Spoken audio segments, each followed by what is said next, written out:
Hello again, dinosaur fans. Today we have a Carnotaurus, and it's from this brand Animal Heavenly Body. This is a hard resin model. There's two others. I did review the Spinosaurus. I really don't intend to get the Stegosaurus.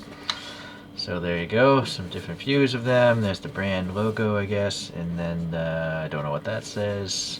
And then here it says it's made of polyurethane. It's around 7 centimeters tall. Okay, it's a really rigid, heavy box. But I guess because it's rigid plastic, they want to make sure it doesn't crack during shipping. There's this like credit card, which I think is a waste of plastic. I mean, if it was a cartoon, I could understand, but it's literally a photograph of the thing inside the box, so I don't need that. I'll just look at the thing in the box. See, look at all this foam. Oh boy, yeah, I don't know. Seems like an excessively large box for something this small. Like, this doesn't need to be placed that far away. It could be like here. Wasteful packaging. Maybe the Stegosaurus is the bigger one, and that's why the box is that size. I don't know. It definitely looks cool, though. I'm going to read a little Wikipedia here. So this is from the late Cretaceous period, and it was found in Argentina, and coincidentally that same expedition discovered the Amargasaurus, which I did a Dino Roll review of. This is actually a pretty small dinosaur. Well, I guess in the realm of things. It would be around 8 meters long and only weigh somewhere in the low 2-ton range. But here you can see this image. I mean, still, that's a person, that's a kid, that's an adult, unfortunately. So I wouldn't want that thing coming around me. Even at 2 tons, I don't want a 2-ton animal trying to eat me. So I don't know about this one. This seems like oversized. Maybe like Jurassic Park, they have a tendency to maybe exaggerate some dinosaurs. They did in the with the Velociraptors in the first movies. So maybe this is oversized in Jurassic Park. So I don't know. Okay, so this is one of the few predators that has horns, and this is the only one of its species. This is called the Carnotaurus sastrae. It's the only one they've found so far. Maybe there's others, we don't know. They suspect maybe these horns were meant for like battling during mating season, perhaps, kind of like rams do and stuff. Alright, well, that's enough of what I care to learn. So this has a really tiny stand, kind of like it's as if it's in a museum. So this is like mimicking a brass nameplate. So it's nice, it tells you what it is, just plastic here. Strange that they wouldn't put their logo in the bottom of that. So it's pretty small, but so is the dinosaur. So let's take a look here with a little toothpick. Start from the bottom. So it is rigid, so be careful, like these claws and stuff, they might break off. The textures are great. I mean, how they vary in size and shape throughout the course of the body. These feet are kind of flat, which is fine. I need to put some putty on them so it stays to that base. But the transitions and also the paint apps are fantastic. It's kind of a light tan here, it gets a little darker, and then it looks more orange here, a dark orange there. You can see these little bumps. Wikipedia did mention some random scaling like that. And the vestigial hands, for some reason, are painted blue, and it's got tiny little digits there. I hope that's not broken, I don't know.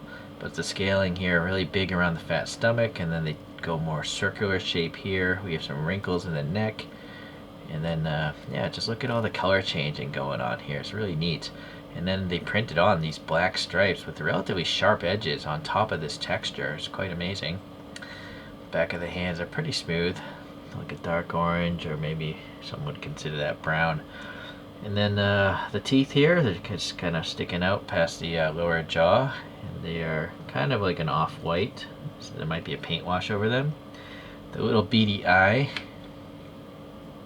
there's actually 3 paint colors there. There's a little white highlight reflection, the black pupil, and the yellow iris or sclera. And then, yeah, see again the scaling, how it changes. And this one has some sort of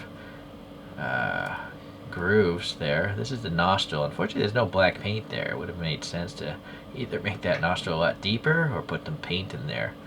And so the horns there, okay, you know, they got these little grooves to make it look like what we would associate to see on a horn. And then some funky growth there. Big spikes up here, smaller ones. Yeah, so a lot of different textures here. Really neat. It's a lot smaller though than I hoped it would be. But actually my channel is called Small Model Collector for a reason. I can collect more stuff if I have a lot of small things, not big. Let me get some putty here. Alright, here's the other thing from the collection, the Spinosaurus. You'll see it's a lot lower, but it's a lot longer.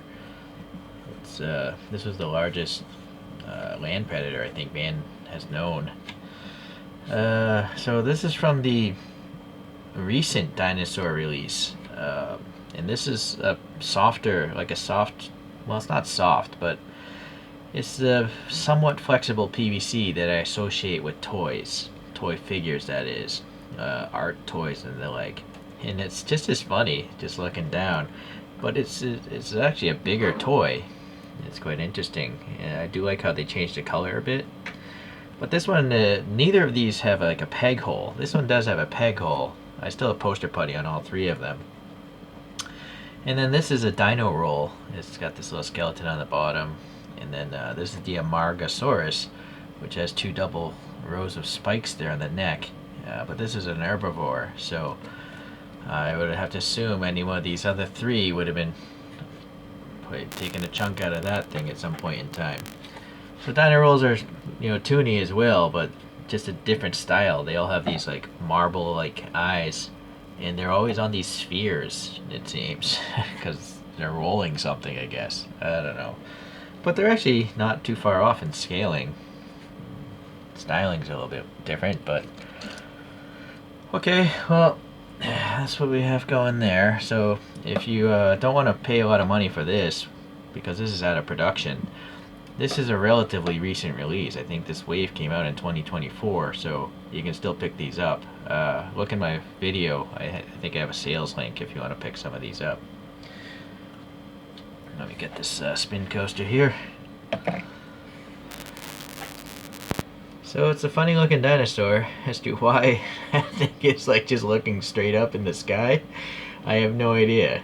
And is so tuned with such a huge head and such tiny arms, and then that tail is quite short as well. It's an interesting position, so I like it. Okay, well, thanks for watching, and we'll see you the next time we see a tuned dinosaur. Bye.